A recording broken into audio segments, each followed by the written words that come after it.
Programme में आगे बढ़ते हैं और कुछ बात करते हैं डिप्रेशन और एंजाइटी के हवाले से, जो तकरीबन हर किसी को लगता है कि मैं एंजाइटी में हूँ या डिप्रेशन में हूँ। उसकी लिटरली वजह क्या होती है, उसके बारे में बात करते हैं। हमारे साथ मौजूद है माहिर नफ्सियात डॉक्टर उसफा शहबाज। अस्सलाम वालेकुम जी। कैसी हैं आप? बहुत शुक्रिया प्रोग्राम में आने के लिए फर्स्टली तो। सेकेंडली तो जैसे कि मैंने कहा कि हर एक का मसला है, हर एक को लगता है कहीं ना कहीं मैं एक एंजाइटी में हूँ या डिप्रेशन के फेज से मैं गुजर रहा हूँ। तो हम फर्स्टली तो इसके सिम्टम्स क्या है, कैसे हमें पता चला सकते हैं कि हम एंजाइटी में हैं? जो फ़िज़िकल सिम्टम्स हैं, पहले इसकी डेफिनेशन बता देते हैं आपको, जो हमारी बिल्कुल डोमेस्टिक लैंग्वेज है उसके अंदर के। फॉर एग्जांपल आप सड़क पार कर रहे हैं और आपको एक गाड़ी आती दिख रही है, उससे अगर आप घबरा रहे हैं और आपको पता है कि ये मेरे लिए एक्सीडेंट में हो सकता है मेरा, तो मैं सड़क जल्दी क्रॉस कर लूँ, वो जो एंक्शियस आप फील कर रहे हैं that is a normal anxiousness. Okay. लेकिन अगर आप घर चले गए और आपको बार बार ख्याल आ रहा है और एक कहते हैं ना रिकरेंट थॉट्स आ रही हैं, गाड़ी आ रही थी, मुझे लग जाती तो क्या होता, मेरा एक्सीडेंट होता तो, जबकि हुआ कुछ नहीं, इसको हम एंग्जाइटी कह सकते हैं। यानी तशवीशनाक सोचें, इज़्तिराब, बेचैनी और ऐसी फीलिंग जिसकी वजह से आपका सांस फूलना शुरू हो जाए, पैरों में हाथों में टिंगलिंग फील आती है, और उसके अलावा शॉर्टनेस ऑफ ब्रेथ हो सकती है या हाइपर वेंटिलेशन हो सकती है, बहुत ज़्यादा सांस चढ़ जाना, सीने के अंदर ब्लॉकेज वाली फीलिंग कि मेरा दिल बंद हो जाएगा, दिल वाली साइड पे पेन फील होना। कई दफ़ा लोगों को पैनिक अटैक्स आना शुरू हो जाते हैं, इतना ओवर एग्जैजरेट कर जाती हैं थॉट्स आपकी। तो ये एंग्जाइटी के मेजर सिम्टम्स हैं। तो हम किसी बात में बहुत ज़्यादा जल्दी कर जाते हैं, जैसे आपको पता है कि सब लोग आजकल बहुत ज़्यादा जल्दी में है, हर काम में एक तरह से हमें कि हरी में हो जाना चाहिए। तो जल्दबाजी क्या लिंक करती है किसी तरह से डिप्रेशन और एंजाइटी से? क्योंकि हमें रिजल्ट भी तो उतने ही जल्दी चाहिए होते हैं उसके। जल्दबाजी जो है वो सिम्टम ही एंग्जाइटी का है। अच्छा। अगर आपको पता है कि मुझे इस टाइम पे पहुंचना है, अगर आपको थोड़ा बहुत फ़िक्र हो रहा है या आप थोड़ा पंक्चुअल हैं उस चीज़ के बारे में, दैन इट इज़ ओके। लेकिन अगर आपको ड्राइविंग करते वक्त पैल्पिटेशन फ़ील हो रही है, आपके हाथ पाँव काँप रहे हैं, आपको पसीना आ रहा है और आपके साथ ऐसी चीज़ें होना शुरू हो गई हैं, इसका मतलब है कि आप उस चीज़ के बारे में इतना ज़्यादा ओवर एग्जैजरेशन कर रहे हैं, या इतनी विंडिक्टिव थाट्स हैं आपके पास, या इतनी एक्सेंट्रिक थाट्स हैं, इतनी हरी वाली थाट्स हैं, पेशेंस नहीं है आपके अंदर, दैन इसका मतलब है कि आप एंग्जाइटी में फॉल कर रहे हैं और फिर उसको रोकना ज़रूरी है। जैसे आपने कहा कि हम किसी चीज़ को ओवर थिंक कर रहे होते हैं, डॉक्टर उसका ओवर थिंक करने को हम कैसे रोक सकते हैं? क्या ये पॉसिबल है? मुझे तो लगता है कि जब आपके जहन में या कोई बात आ रही होती है या आपके सामने कोई टेंशन चल रही होती है, उसको ओवर थिंक ना करना है, मुझे लगता है कि थोड़ा सा इम्पॉसिबल होता जा रहा है। देखिए, ओवर थिंक करने का सबसे उसमें एक मैंने लास्ट भी प्रोग्राम में बात की थी कि ओवर थिंक कर रहे होते हैं वो पता कैसे चले। जब आपके साथ एक हादसा, एक बात, एक आर्गुमेंट आपका किसी के साथ हुआ है या कोई बैड एक्सपीरियंस हुआ है आपके साथ, तो आप उसके ऊपर जब सोचना शुरू करते हैं, आपको ये पता होना चाहिए, एक फ़ौरन से ग्राउंड रियलिटी पे आने की ज़रूरत है कि ये जो चीज़ हादसा हुआ है इसकी रियलिटी क्या है, जो मैं इसके बारे में सोच रहा हूँ क्या ये वो उससे लिंक्ड है भी बात या नहीं है। क्योंकि नॉर्मली हम क्या करते हैं कि किसी के साथ आर्गुमेंट हो गया, गुस्सा हो गया, हमने अपना गुस्सा निकाल भी दिया, लेकिन मैं इसको ये कर दूँगा, वो कर दूँगा, और हम उस रिवेंजिव थाट्स को हम इतना वो खींच लेते हैं रबर बैंड की तरह, और फिर वो जो टाइम लिमिट उसमें नहीं रहती, उसके अंदर फिर हम एंक्शियस होना शुरू हो जाते हैं, एग्रेसिव होना शुरू हो जाते हैं। ये चीज़ें जो हैं ये लीड करती हैं कि हम ओवर थिंकिंग स्टार्ट कर देते हैं। जब आपके साथ कोई चीज़ हुई है, फ़ौरन से रिलेटेड थॉट्स जो उसके साथ हैं, कि उस हादसे से रिलेटेड थॉट्स हैं या उसको सॉर्ट कैसे करना है, that is a normal thing. आप उसके बारे में बहुत ज़्यादा ओवर एग्जैजरेशन कर रहे हैं, बहुत ज़्यादा सोच रहे हैं, और साइकिल बन जाएगा ना एक। आप पूरा दिन सोचेंगे, रात को आपकी नींद ख़राब है, अगले दिन आप डिस्टर्ब उठेंगे, हेडेक होगा, हैवी हेड होंगे, आप डिजी हेडेड होंगे, उसके बाद आपका अगला दिन ख़राब है, देन आपकी फिर नींद ख़राब है। तो एक साइकिल पूरा आप चलाते हैं अपने साथ। ओवर थिंकिंग को रोकने का सिर्फ ये तरीका है कि जब एक्सीडेंट हुआ है उससे रिलेटेडली आप जो चीज़ें करना चाहें वो करें, प्रिकॉशन रखें। एक्स्ट्राऑर्डिनरी थॉट्स, दिमाग को नहीं पता कि आप जो है वो हादसा हुआ था, तो अब आप सोच रहे हैं क्या रीज़न के लिए सोच रहे हैं। उसको ये पता है कि मुझे एक रॉन्ग मैसेज मिल रहा है, एक एग्रेसिव वाला मैसेज मिल रहा है, मैंने इसको प्रोसेस करना है। ऑफ कोर्स आपकी सारी बॉडी सफ़र करती है। बिल्कुल इस तरह से। लेकिन डॉक्टर उसका मैं पूछना चाहूँगी आपसे, जो बहुत सारे स्मोकर्स हैं जो स्मोकिंग कर रहे होते हैं, उनको लग रहा होता है कोई टेंशन आ गई है, कोई एंजाइटी हो रही है, तो वो स्मोकिंग में सारी चीज़ उड़ा देते हैं एक तरह से। तो आपको लगता है कि स्मोकिंग करने से इससे रिलीफ मिलता है या चीज़ें बढ़ती हैं? रिलीफ में मिलता नहीं है, रिलीफ नहीं मिलता जी। हमने अपने अपने वो बहाने ढूंढे हुए हैं बना लिया एक तरह बहाने से। ढूंढे हुए हैं ना। मेरे पास एक पेशेंट आते हैं और उनके पास वो इतने चेन स्मोकर हैं कि वो जब आके बैठते हैं तो आके पूछ रहे होते हैं can I smoke in this session. मतलब वो इतना भी वेट नहीं करते कि वो एंग्शियस हो रहा है, वो अग्रेसिव हो रहा है तो उसको लगता है कि मुझे हेल्प चाहिए।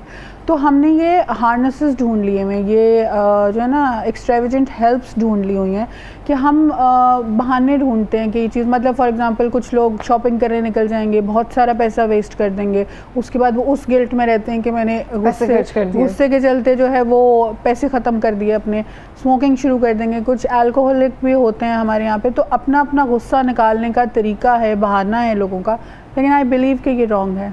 ये रॉन्ग है तो रो देना अगर किसी सिचुएशन में, तो लेकिन आप एक मेंटल हेल्थ को सही करने के चक्कर में अपनी फिजिकल हेल्थ खराब कर रहे हैं। This is good one. आप वो कर रहे हैं ना, मतलब आप मेंटल हेल्थ ठीक तो होती नहीं है। आपको दोबारा स्ट्रेस होगा, आज आपको कम स्ट्रेस है, एक सिगरेट पिया आपने या एक पैग आपने लिया, और जब आपको नेक्स्ट कोई मसला है तो आप 2 सिगरेट्स पियेंगे, 3 पियेंगे, देन आप अपनी मेंटल हेल्थ भी सॉर्ट नहीं कर पा रहे हैं और जो है वो फिजिकल हेल्थ भी आप ख़राब कर रहे हैं। तो आपका डबल खर्चा होने वाला है। मेंटल हेल्थ पे तो होगा ही खर्चा और साथ में फिजिकल हेल्थ पे भी होगा। बिल्कुल इस तरह से। लेकिन डॉक्टर उसका जो जैसे आपने कहा कि स्मोकर्स हैं या फिर जो शराब नोशी करते हैं, उनकी अगर बात की जाए तो किस तरह से उनको ट्रीट किया जा सकता है? जैसे हम थेरेपी की बात करते हैं तो उससे ट्रीट किया जा सकता है, वो इससे बैकवर्ड आ सकते हैं? जी, इसके अंदर जो है मेडिसिनल थेरेपी भी होती है और साइकोथेरेपी भी होती है, फिर रिलीजियस थेरेपी भी होती है। बहुत सारी जो हैं वो रिहेबिलिटेशंस में बहुत सारी टाइप की थेरेपीज़ होती हैं जिसमें आपको पेशेंट को बिल्कुल एक चैनलाइज एक टाइम टेबल देते हैं और उसके अकॉर्डिंगली उनकी सब चीज़ें होती हैं। फिज़िकल जो है एक्टिविटी भी उनसे कराई जाती है ताकि जो उनका एंगर है या जो उनके अंदर ड्राइनेस हो जाती है या उनको जो तलब, जिसको हम एक स्पेसिफिक वर्ड बोलते हैं, वो जो है वो किसी तरह से हम उसको वेस्ट कर सकें, उस चीज़ को हम यूटिलाइज़ कर सकें, उस एनर्जी को।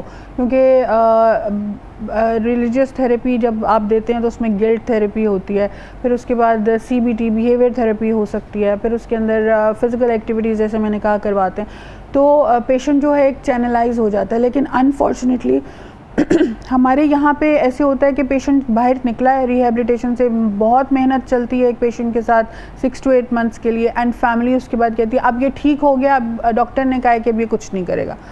वो पॉइंट होता है जब आपको पेशेंट को जो के ऊपर ईवल्स आई रखनी पड़ती है कि आप पेशेंट को जो है ना, जैसे CCTV कैम होता है उस तरह से नज़र रखनी होती है कि इसकी एक्टिविटीज़ क्या हैं, क्योंकि उसको ये पता होता है कि मुझे फैमिली नहीं देख रही है, दोबारा स्टार्ट कर देगा।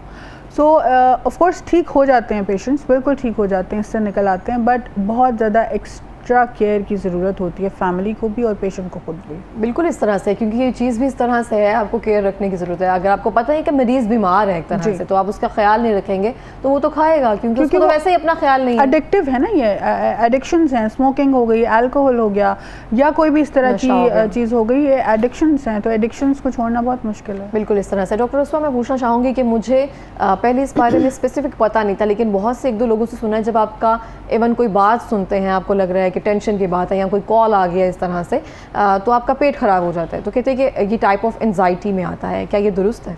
अच्छा, आपको अपना स्कूल का एक्सपीरियंस याद होगा कि कई दफ़ा हमने टेस्ट प्रिपेयर नहीं किया होता, बटरफ्लाइज तो पेट में दर्द होता है, बच्चे कहते हैं मैं स्कूल नहीं जाऊँगा, वो भी एंग्जाइटी है। सही है, वो भी एंग्जाइटी है, क्योंकि हमें एंग्जाइटी का पता नहीं होता, हम उसको डिफ़ाइन नहीं कर पा रहे होते, तो पेट में एंग्जाइटी का डायरेक्ट ताल्लुक आपके स्टमक से है। ओके।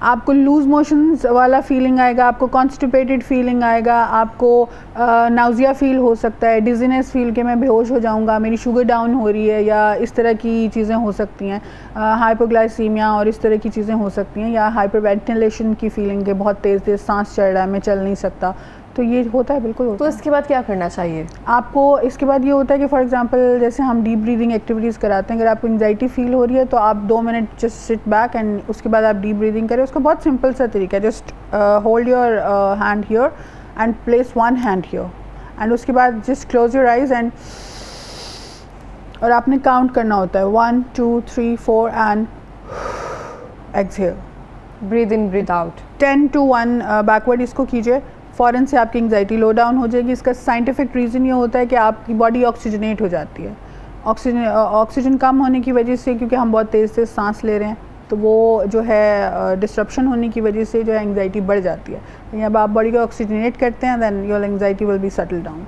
ठीक हो गया। लेकिन डॉक्टर उसको बहुत सारे लोगों को मैंने देखा है कि काम ठीक ना होने की वजह से, जो काम कर रहे हैं उस पर मेहनत पे उस तरह से सिला ना मिलने की वजह से सुसाइडल थॉट्स जो बहुत ज़्यादा उनको आना स्टार्ट हो जाते हैं।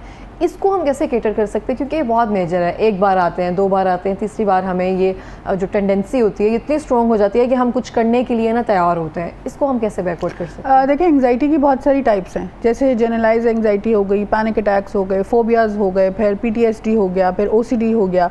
तो जो पैनिक अटैक्स होते हैं ना, एंग्जाइटी जब आप ओवर एग्जैजरेट करिए ना तो उसका नेक्स्ट स्टेप पैनिक अटैक है। सही तो है। पैनिक अटैक से लोग इतना घबरा जाते हैं कि आप इसको ऐसे इमेजिन कर लीजिए कि जो पैनिक अटैक वाला पेशेंट उसको लगता है मुझे अभी हार्ट अटैक आएगा, तो वो ऑलमोस्ट आपको हॉस्पिटल के बाहर ही दिखते हैं, या वो अपनी जॉब ऐसी जगह ढूंढेंगे कि मैं फ़ौरन हॉस्पिटल पहुंच सकूं। अच्छा, या इस वो तरह severe जी होता है? जी बिल्कुल, ये पैनिक अटैक इतना सिवियर होता है क्योंकि आपको फीलिंग ही हार्ट वाली साइड पे आ रही है।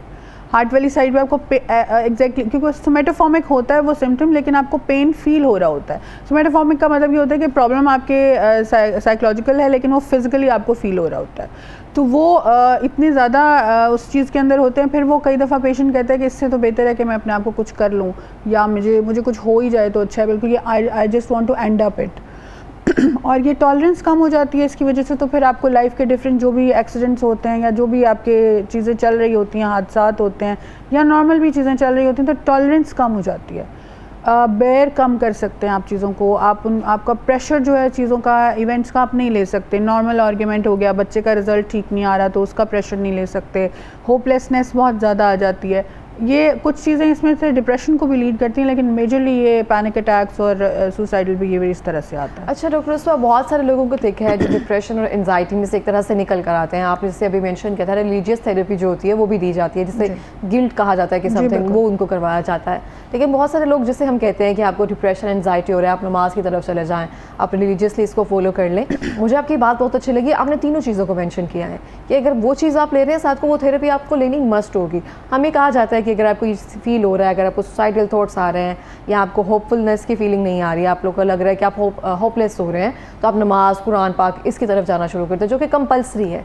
लेकिन दवा के साथ दुआ का भी कहा गया, तो ये चीज़ों को साथ लेना आपको लगता है ज़रूरी है या सिर्फ नमाज और कुरान पाक से काम चल सकता है? नमाज और कुरान पाक से काम चल जाता है, लेकिन इसका एक और फैक्टर भी है कि जब कई दफ़ा एंग्जाइटी होती है ना, तो उसमें एक सिम्टम ये होता है कि लोग बहुत ज़्यादा रिचुअलिस्टिक हो जाते हैं या रिलीजियस हो जाते हैं। अच्छा। कि हर वक्त नमाज़ पढ़ते रहना, और वो OCD में आ जाता है कि हर वक्त वज़ू में रहेंगे। फिर उनको ये होना शुरू हो जाता है कि मेरे हाथ गंदे हैं, मेरा वज़ू नहीं है, अभी मैंने ये किया वो किया। तो वो ये ओवर एग्जैजरेशन ऑफ ये वाली थॉट्स जो हैं, रिलीजियस थॉट्स जो हैं, ये आपको कई दफ़ा OCD में भी डाल देती हैं। तो एंग्जाइटी से या किसी भी मेंटल डिसऑर्डर से बचने का तरीका ये है कि मिडिल वाइब पे रहिए, एक्सट्रीम वाइब से मत जाइए।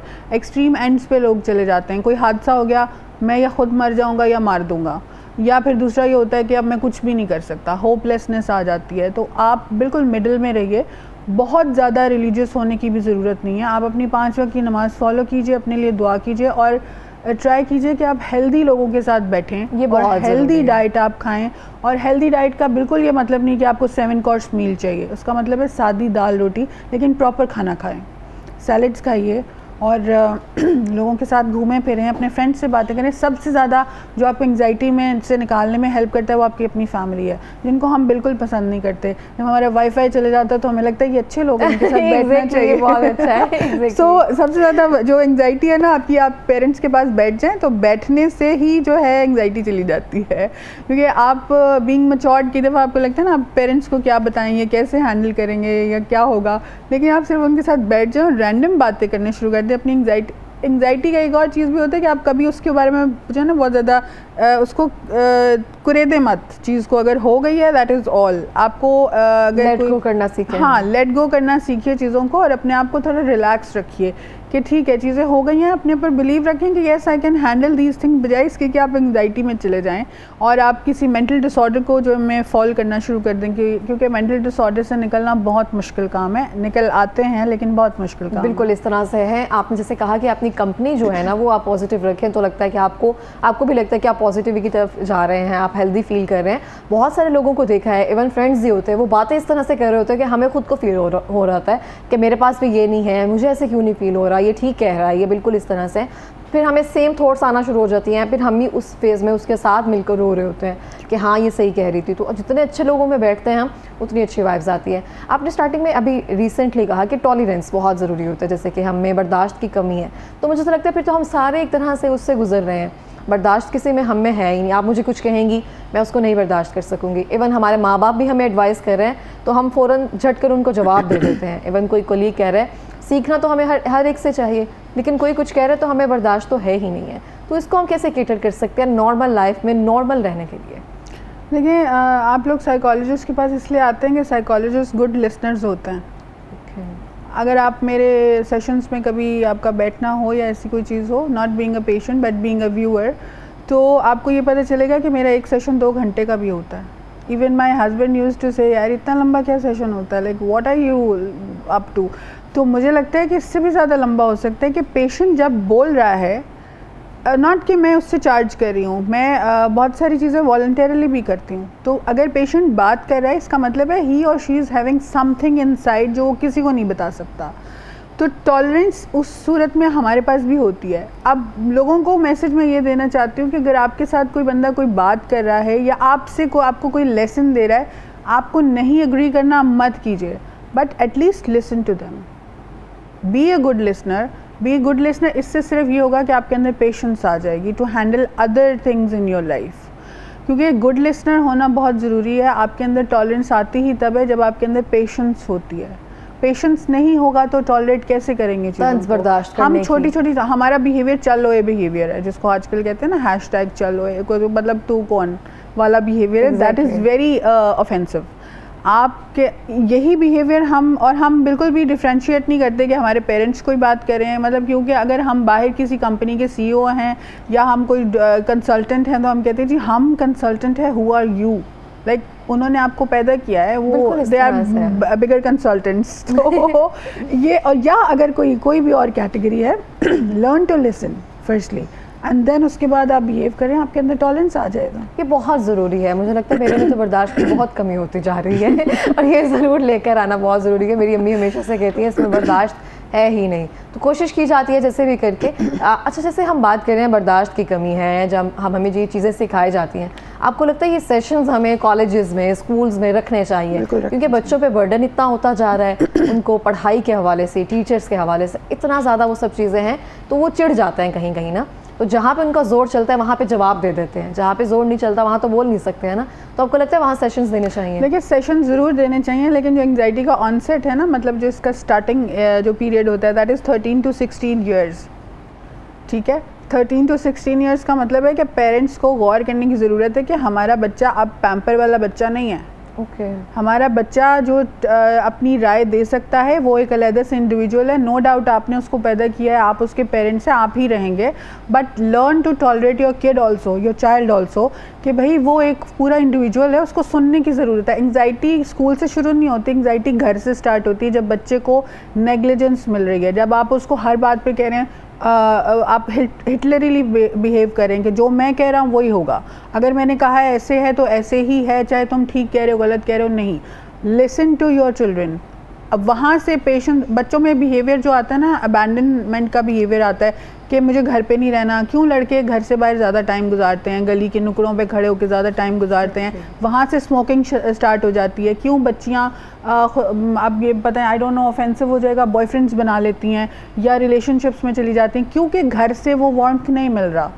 क्यों बच्चियां जो हैं वो एक फजूल से किसी चीज़ को फॉलो करना शुरू कर देती हैं, ट्रेंड्स को। आजकल बच्चियों में वेप का बहुत ट्रेंड है, तो ये सारा एंग्जाइटी निकालने का तरीका है। हम सेशन रोज़ देने को तैयार हैं, लेकिन सेशन से होगा कुछ नहीं जब तक पेरेंट्स वो वाला सेशन नहीं लेंगे। आप बच्चों के पास बैठते ही नहीं है, माँ को लगता है रोटी बना दी, खाना दे दिया एंड दैट्स ऑल, और पेरेंट बाप को लगता है कि फीस भर दी। जो ओरिजिनल चीज़ है दैट इज़ बच्चों से बैठ के बात कीजिए। फ्रेंडली होने का मतलब ये नहीं है कि आप बच्चों को गलत चीज़ों की परमिशन दें, इसका मतलब है लिसन टू योर किड्स कि वो उनकी मेंटल स्ट्रीम क्या है, क्या वो आपको बताना चाह रहे हैं, उसके अंदर क्या चल रहा है, वहाँ से एंग्जाइटी पता चल जाती है। बिल्कुल इस तरह से, जैसे आपने कहा कि घर से अगर वो चीज़ नहीं मिल रही होती तो लड़के जाके बाहर नुक्कड़ पे बैठ रहे होते हैं, ये बहुत अच्छी बात की है। मैंने भी कहीं से सुना था कि आप अपने बच्चों को, इवन वाइफ्स को, अपनी बच्चियों को इस तरह से आप उनको ट्रीट करें या इतना प्यार दें जिससे हमें जो चीज़ हमें मौजूद नहीं होती है ना, जो हमें लग रहा होता है कि हमारे पास कमी है, वहाँ हमें बाहर से थोड़ी सी भी मिल जाती है ना, तो हम उसकी तरफ ना अट्रैक्शन हो जाती है हमारे। तो मुझे लगता है रिलेशनशिप जैसे आपने कहा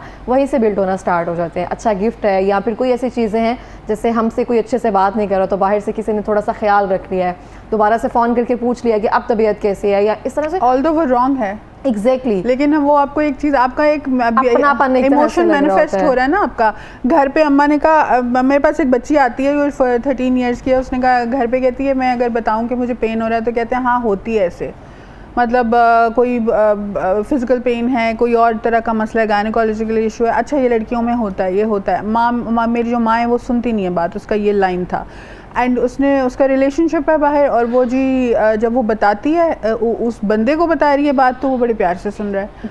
ऑल्दो वो रॉन्ग है, क्यों वो कोई ना कोई बेनिफिट के चक्कर में ये चीज़ होती है, लेकिन आपका इमोशन मैनिफेस्ट हो रहा है कि समबडी इज लिसनिंग मी, फिर आप क्वालिटी नहीं देखते कि क्वालिटी ऑफ रिलेशनशिप क्या है, या वो क्यों जस्ट फॉर द सेक कि मेरा इमोशन मैनिफेस्ट हो रहा है तो जी हम खुश हैं, ये हमारा रिलेशनशिप है and I can die for him, ये वाला बिहेवियर आ जाता है। क्योंकि हम वो चीज़ सामने रख देते हैं ना कि हमारी तकलीफ में हमारे साथ था, उस तरह से बिहेव किया, तो हम जैसे अपने का क्वालिटी को नहीं देखते हैं कि हमारे सामने कौन खड़ा है और इसके बाद हमें नुकसान क्या हो सकता है। आपने मिसमैच शादियां देखी है ना, लड़कियां बहुत खूबसूरत होती हैं, उनके साथ अजीब सा एक आदमी होता है, very sorry this would be offensive, but it is true. लेकिन कई दफ़ा आपने देखा लड़के बहुत हैंडसम होते हैं, लड़की अजीब सी, मतलब कोई मैच नहीं बन रहा होता। ये वो वाले रिलेशनशिप्स होते हैं कि जहाँ पे आपने क्वालिटी नहीं देखी होती, ना एजुकेशनल क्वालिटी देखी होती है, कुछ नहीं, just for the sake of कि जी ये मेरी बात सुनता है, ये मुझे समझता है, या ये सुनती है, हम अपने रिलेशनशिप्स को प्रॉन्ग करते हैं। लेकिन डॉक्टर उसवा हम चाह भी तो यही रहे होते हैं ना कि अंडरस्टैंडिंग को, हम कह रहे होते हैं कि सूरतें मैटर नहीं करती हैं, ये चीज़ें मैटर नहीं करती हैं,